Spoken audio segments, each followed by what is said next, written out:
जय हिंद दोस्तों, कैसे हैं आप सभी। उम्मीद करता हूं अच्छे होंगे। विश्व बैंक ने आरबीआई के किस पूर्व डिप्टी गवर्नर को अपने आर्थिक सलाहकार पैनल के सदस्य के रूप में नियुक्त किया है? Which former deputy governor of RBI was appointed by the World Bank as a member of its economic advisory panel. देखिए, अप्रैल माह के जो करंट अफेयर्स इंपॉर्टेंट एग्जाम की दृष्टि से उन्हीं को लेके आया हूं, उन्हीं चीजों को आज मैं आपको रिवीजन कराऊंगा, याद कराऊंगा। इसका ऑप्शन देख लीजिए, विनोद सहानी, राकेश मोहन, राकेश मारिया, कमाल हसन। इसका सही आंसर बी, राकेश मोहन। थोड़ा राकेश मोहन के बारे में जान जाते हैं। यह प्रधानमंत्री की आर्थिक सलाहकार परिषद के अंशकालिक सदस्य भी है। विश्व बैंक का जो आर्थिक सलाहकार पैनल है वह अपने उद्देश्य, रिसर्च एजेंडे और कार्यों से संबंधित विश्व जो बैंक समूह है उनके रणनीतिक मुद्दों पर ध्यान केंद्रित करेगा, उन्हें अपनी योजनाओं के बारे में बताएगा। विश्व बैंक जो है का मुख्यालय वाशिंगटन डीसी यूएसए में है, जिसकी स्थापना जुलाई 1944 में की गई थी, जिसके अध्यक्ष अजय बांगा है। नेक्स्ट क्वेश्चन निकल के आ रहा है, किस देश में दुनिया के सबसे ज्यादा 1.3 लाख हाथी है, जिसके राष्ट्रपति ने ट्रॉफी हंटिंग के खिलाफ कार्रवाई करने वाले जर्मनी को 20,000 हाथी भेजने की धमकी दी है? Which country has the largest number of elephants in the world at 1.3 lakh, whose president threatened to send 20,000 elephants to Germany for taking action against trophy hunting? Option देख लीजिए, भारत, रूस, बोत्सवाना, नाइजीरिया। इसका सही आंसर है सी, Botswana. ये अफ्रीकी देश है, इसको आप देख सकते हैं। ट्रॉफी हंटिंग, हंटर लोग होते हैं जो खेल में जंगली जानवरों को मारते हैं, उनके हिस्सों को ट्रॉफी के रूप में प्रदर्शित करते हैं। सींग, खाल, बहुत सारी चीजें होती है। देखिए, एग्जाम की दृष्टि से बहुत सारी जो चीज एग्जाम महत्वपूर्ण है मैं उनको लेके आता हूँ, आपको वही चीज एग्जाम के लिए महत्वपूर्ण है जो एग्जाम में आ सकते हैं, क्वेश्चन बनते हैं करंट अफेयर से। तीसरा क्वेश्चन क्या बन रहा है करंट अफेयर्स का? गुजरात के किस जिले में शोधकर्ताओं को 5200 वर्ष पुरानी हड़प्पा कालीन बस्ती के अवशेष और कब्रिस्तान मिला? In which districts of Gujarat did researcher find the remains and cemetery of 5200 year old Harappan settlement? Option देख लीजिए, अहमदाबाद, कच्छ, आनंद और भावनगर। इसका सही आंसर है क्या? बी, कच्छ। थोड़ा सा इसके बारे में जान जाते हैं। केरल विश्वविद्यालय के पुरातत्वविदों ने कई संस्थानों के सहयोग से गुजरात के परताबेट में एक हड़प्पा बस्ती के कब्रिस्तान का पता लगाया। यह 5200 वर्ष पुरानी कब्रिस्तान बताई जा रही है। उत्खनन से लगभग 3200 ईसा पूर्व से 1700 ईसा पूर्व की हड़प्पा बस्ती के प्रमाण मिले हैं। इनमें बलुआ पत्थर और शैलों से बनी गोलाकार और आयताकार संरचना भी शामिल है। कब्रों की खुदाई में कंकाल के साथ बर्तन भी मिले हैं। इससे पहले भी इस क्षेत्र में वर्ष 2008-18 में 500 कब्रों वाले एक सामूहिक दफन स्थल का पता लगाया था। इसके बाद से इस पर लगातार काम चल रहा था। अब मिट्टी के बर्तनों की कलाकृतियों और जानवरों की हड्डियों के साथ साथ कंकाल की उपस्थिति, जिसे पुरातत्वविदों की टीम ने एक पहाड़ी, जिसे स्थानीय रूप से पड़ता बेटा कहा जाता है, से खोदा है, जो 5200 साल पुरानी है। हड़प्पा बस्ती की उपस्थिति की ओर इशारा करती है कि जो उससे 1.5 किलोमीटर दूर थी। हड़प्पा के बारे में थोड़ा जान लीजिए, इतिहास के बारे में।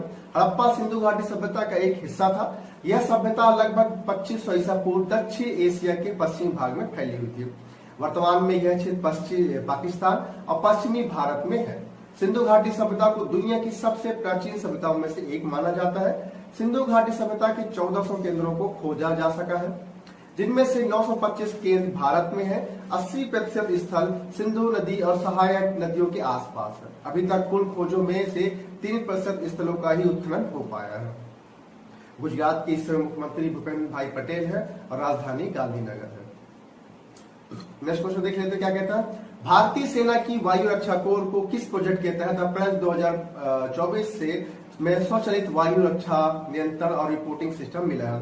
Under which project the air defence corps of the Indian Army receive the automated air defence control and reporting system in April 2024? Agniveer project, Akash Teer project, Bharatmala project, Hind project. सही आंसर है बी, आकाश तीर प्रोजेक्ट। थोड़ा सा इसके बारे में डिटेल जान जाते हैं।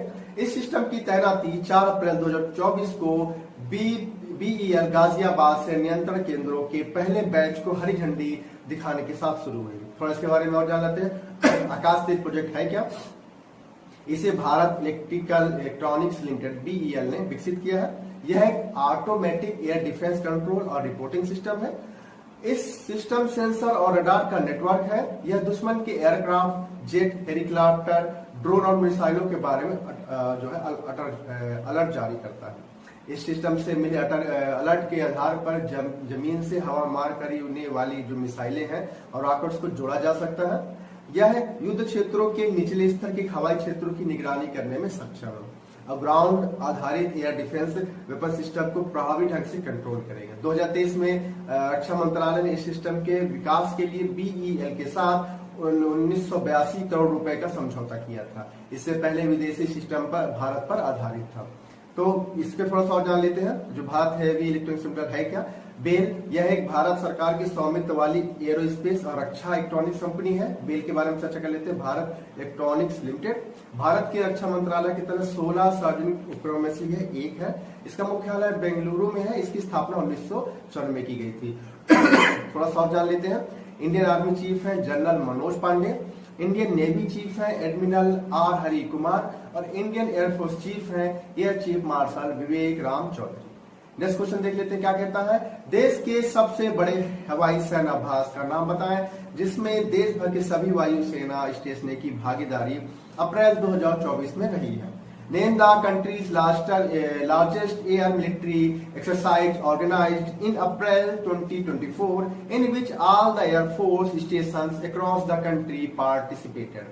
ऑप्शन देख लीजिए। आकाश, युद्ध, गगन शक्ति, वायु मिलान, ब्रज पहाड़। इसका सही ऑप्शन है बी, गगन शक्ति। थोड़ा सा इसके बारे में जान जाते हैं।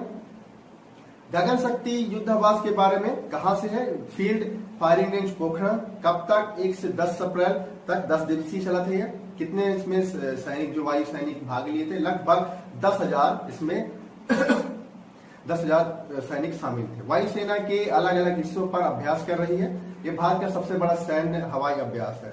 भारतीय सेना ने अपने अलग अलग विमानों के साथ लखनऊ आगरा एक्सप्रेसवे पर 6 और 7 अप्रैल को अभ्यास शुरू किया। वायुसेना जम्मू कश्मीर में भी अभ्यास कर चुकी है। युद्ध अभ्यास की किन किन हवाई पट्टियों का उपयोग किया गया? रक्षा मंत्रालय के निर्देशानुसार युद्ध अभ्यास में पश्चिमी और उत्तरी दोनों मोर्चे शामिल है। इस अभ्यास के लिए जम्मू कश्मीर, चंडीगढ़, अंबाला, राजस्थान और यूपी की सामरिक हवाई पट्टियों का उपयोग किया जा रहा है। युद्धाभ्यास में शामिल लड़ाकू विमान तेजस, Rafale, Sukhoi 30, Jaguar, Mirage 2000, Chinook, Apache, present आदि। इनके अलावा वायु सेना के transport aircraft globemaster C-130, J super Hercules, C-295 air warning and control system और मानव रहित सिस्टम आदि शामिल है। छठवां देख लीजिए क्वेश्चन क्या कह रहा है। केंद्रीय रिजर्व पुलिस बल CRPF शौर्य दिवस कब मनाया जाता है? When in Central Reserve Police Force CRPF Valor Day celebrated 10 अप्रैल, 9 अप्रैल, 8 अप्रैल, 7 अप्रैल। इसका सही आंसर है बी, 9 अप्रैल। थोड़ा सा इसके बारे में जान जाते हैं सीआरपीएफ के बारे में। 9 अप्रैल 1965 को सीआरपीएफ की टुकड़ी ने गुजरात के कच्छ में स्थित सरदार पोस्ट में पाकिस्तानी सेना को हराया था। सीआरपीएफ ने 34 पाकिस्तानी सैनिकों को मार गिराया और 4 को जिंदा पकड़ लिया।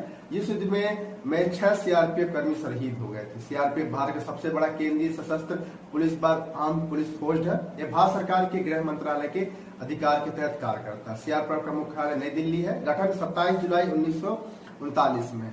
इसका आदर्श वाक्य सेवा और वफादारी। महादीय निदेशक इस समय वर्तमान में है अनीश दयाल सिंह। नेक्स्ट क्वेश्चन क्या बन रहा है। विश्व होम्योपैथी दिवस कब मनाया जाता है? ऑप्शन देख लीजिए। When is world homeopathy day celebrated? 10 अप्रैल, 11 अप्रैल, 12 अप्रैल, 13 अप्रैल। इसका सही आंसर है 10 अप्रैल। थोड़ा सा इसका देख लेते हैं। इस दिन 10 अप्रैल 1755 को होम्योपैथी दवा पद्धति के आविष्कारक डॉक्टर क्रिश्चियन फ्राइडरिक सैमुअल हेनिमेन का जन्म हुआ था। उनकी जयंती के उपलक्ष्य में यह दिवस मनाया जाता है। नेक्स्ट क्वेश्चन क्या कहता है देख लेते हैं। फार्मूला 1 ऑस्ट्रेलियन ग्रैंड प्रिक्स 2024 किसने जीती? Who won the formula 1 Australian grand prix 2024? Carlos Sainz, Fernando Alonso, Sergio Perez, Max Verstappen. इसका सही आंसर है ए, कार्लोस सेंज, फरारी के ड्राइवर। इनका थोड़ा सा जान जाते हैं। कार्लोस सेंज एक स्पेनिश रेसिंग ड्राइवर है। वह फरारी के ड्राइवर हैं, 29 वर्ष के हैं। यह ऑस्ट्रेलिया ग्रैंड प्रिक्स रेस 2024 में हुई और पहले स्थान पर कार्लोस सेंज रहे हैं। दूसरे स्थान पर फरारी के ड्राइवर चार्ल्स लेक्लर्क रहे हैं। ठीक है, थोड़ा सा इसके बारे में और जान जाते हैं। कार्लोस को मैक्स वर्स्टपेन के हटने से फायदा मिला। रेस के समय मैक्स वर्स्टपेन के कार के इंजन में आग लग गई थी, जिस कारण उन्हें रेस से हटना पड़ा। इसलिए कार्लोस सेंज को मैक्स वर्स्टपेन के हटने का फायदा मिला। वह 9 रॉस जीतने के लक्ष्य में थे, जिसे कार्लोस सेंज ने ऑस्ट्रेलिया ग्रैंड प्रिक्स जीतकर समाप्त कर दिया। ऑस्ट्रेलिया ग्रैंड प्रिक्स एक वर्षीय मोटर रेसिंग इवेंट है। पहली बार वर्ष 2028 में आयोजित किया गया। नेक्स्ट क्वेश्चन देख लीजिए, राष्ट्रीय खो खो चैंपियन 2023-24 की विजेता टीम महिला और पुरुष दोनों का नाम बताएं। ऑप्शन देख लीजिए, महाराष्ट्र, दिल्ली, रेलवे, उड़ीसा। इसका सही आंसर ए महाराष्ट्र। महाराष्ट्र की टीम 56वीं राष्ट्रीय खो खो चैंपियनशिप 2023-24 के चैंपियन बनकर उभरी। इस टीम ने पुरुष और महिला दोनों वर्ग के खिताब जीते। पुरुष स्पर्धा का फाइनल मैच महाराष्ट्र और भारतीय रेलवे टीम के बीच हुआ था, जबकि महिला स्पर्धा फाइनल मैच जो है महाराष्ट्र और एयरपोर्ट अथॉरिटी टीम के बीच हुआ था। नेक्स्ट क्वेश्चन क्या कहता है देख लेते हैं। विश्व डोपिंग विरोधी एजेंसी वाडा के अनुसार दुनिया के डोपिंग के मामले में किस देश में सबसे अधिक पाए गए थे? According to the World Anti-Doping Agency (WADA), which country has the highest number of doping cases in the world? Thailand, दक्षिण अफ्रीका, भारत, यूएस। इसके सही आंसर है सी भारत। खेलों में डोपिंग का तात्पर्य प्रतिस्पर्धी प्रक्रिया में अनुचित लाभ प्राप्त करने के उद्देश्य से एथलीटों द्वारा प्रदर्शन करने वाली प्रतिबंधित दवाओं के उपयोग से होता है।